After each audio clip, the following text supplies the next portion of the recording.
open it in incognito window.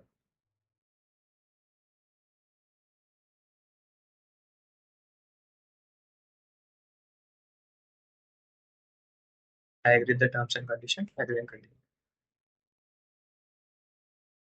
ऊपर से activate cloud shell वाला बटन दबाना। तब तक हम लोग गिटहब से पहला वाला कमांड कॉपी करेंगे, एक्सपोर्ट रीजन वाला कॉपी करेंगे, एक इसको कंटिन्यू करेंगे।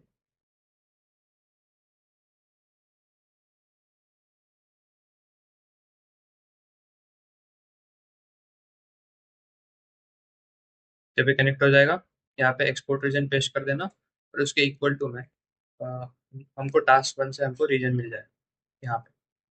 तो इसको कॉपी कर लेना और इसके आगे पेस्ट कर देना और एंटर दबाना। ये होने के बाद गिटहब रेपो पे जाना, सेकंड कमांड कॉपी करना एंड पेस्ट कर देना।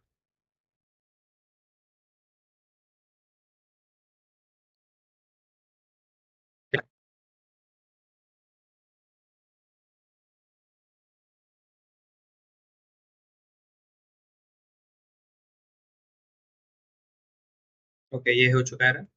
Let's go to our quick lab page and check my progress. Already done हो चुका है। नीचे वाले टास्क पे आएंगे, यहाँ से भी चेक माय प्रोग्रेस करेंगे। कंप्लीट हो गया।